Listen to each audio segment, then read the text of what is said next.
ini saya akan berbagi praktik baik tentang pendampingan, perencanaan, dan implementasi pembelajaran berdiferensiasi pada SMP Negeri Tanah Merah, salah satu sekolah dampingan saya.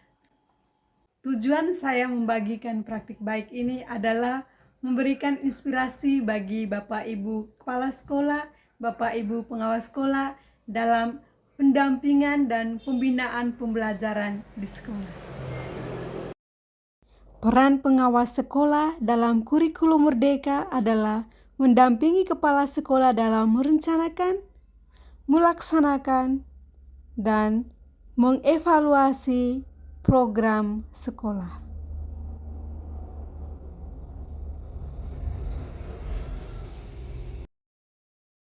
Nah, di sini saya akan berbagi praktik baik tentang pendampingan, perencanaan, dan implementasi pembelajaran berdiferensiasi pada SMP Negeri Tanah Merah, salah satu sekolah dampingan saya yang terletak di Kecamatan Talibura, Kabupaten Sika, Provinsi Nusa Tenggara Timur.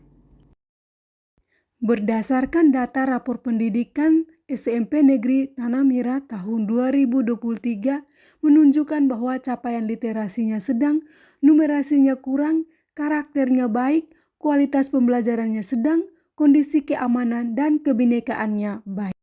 Data rapor pendidikan SMP Negeri Tanah Merah tersebut menunjukkan bahwa akar masalah dari capaian literasi dan numerasi serta kualitas pembelajaran adalah kompetensi membaca teks informasi, metode pembelajaran, praktik inovatif, dan dukungan psikologis murid. Sementara angka partisipasi dalam pemanfaatan platform Merdeka Mengajar berada pada level kurang, yaitu 18,1%. Inilah yang mendorong saya melakukan pendampingan dan pembinaan pembelajaran melalui kegiatan pendampingan perencanaan dan implementasi pembelajaran berdiferensiasi. Hal yang saya lakukan dalam pendampingan perencanaan dan implementasi pembelajaran berdiferensiasi pada SMP Negeri Tanah Merah adalah yang pertama, saya menyiapkan materi tentang pembelajaran berdiferensiasi. Berikut saya berkoordinasi dengan ketua komunitas belajar dalam sekolah agar para guru mempelajari pelatihan mandiri platform Merdeka Mengajar tentang diferensiasi dalam pembelajaran SMP SMA paket BC. Hal berikut yang saya lakukan adalah mendorong para guru untuk mengumpulkan dan berbagi data tentang kebutuhan belajar murid. Kebutuhan kesiapan belajar murid diperoleh melalui AKM kelas dan pretest. Wali kelas mendata murid mengenai profil belajar dan minat murid. Hasil data tentang profil belajar dan minat murid kemudian dipajang di belakang kelas. Hal ini bertujuan agar murid lebih mengenal dirinya dan para guru dapat memanfaatkan data ini. Selanjutnya saya melakukan pendampingan observasi kelas oleh rekan sejawat untuk melihat implementasi strategi yang telah direncanakan dan memberikan umpan balik yang konstruktif. Berikut cuplikannya. Selamat pagi Ibu. Selamat pagi. Apa kabar hari ini? Kabar baik. Hari ini kita akan mengadakan percakapan pra-observasi supaya nanti saya amati jalannya proses pelajaran yang dilakukan di dalam kelas. Saya akan melakukan proses semacam supervisi kelas. Adapun tujuan yang dilakukan supervisi adalah mengetahui dan mengevaluasi jalannya proses pembelajaran yang Ibu lakukan dan kenapa kita hari ini melakukan percakapan pra-observasi, yaitu sebagai persiapan awal sebelum nanti Ibu melakukan kegiatan pembelajaran yang terbaik bagi murid. Ada beberapa pertanyaan yang saya sampaikan kepada Ibu. Yang pertama berkaitan dengan tujuan. Kira-kira apa tujuan pembelajaran yang ingin Ibu capai? Baik, terima kasih.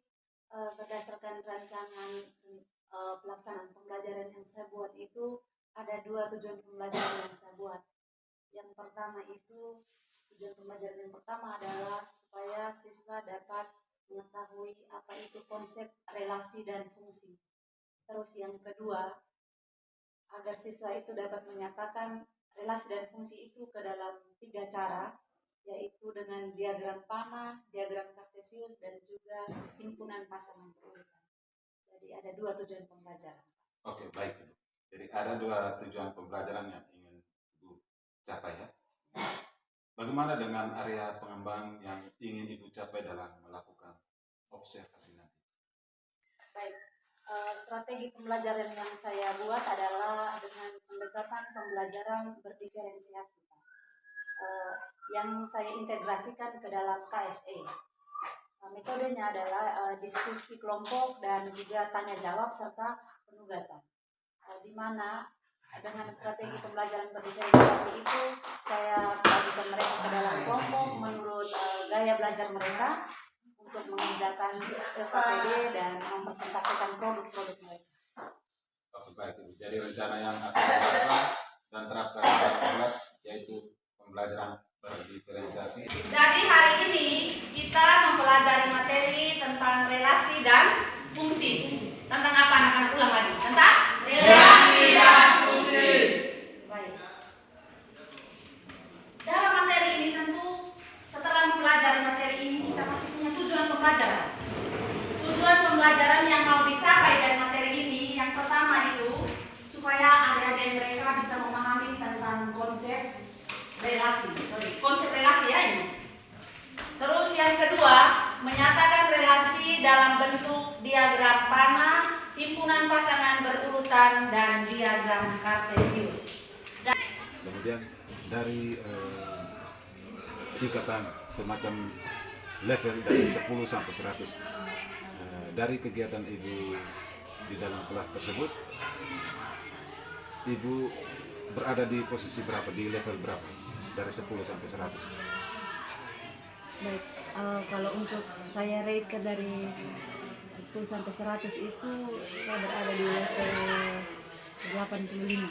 Oke, baik. Jadi di level 85 ya. Dari observasi di dalam kelas itu bagaimana yang perlu Ibu kembangkan untuk ke depan supaya benar menjadi 100?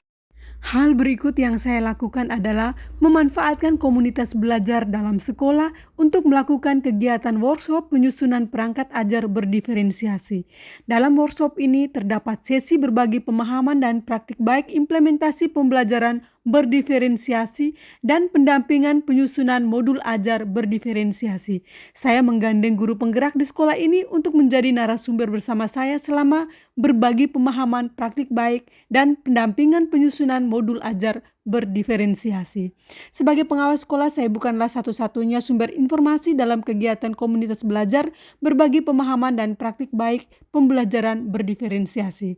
Para guru telah mempelajari materi ini sehingga semua peserta berkesempatan menyampaikan pemahaman dan praktik baik pelaksanaan pembelajaran berdiferensiasi selama ini.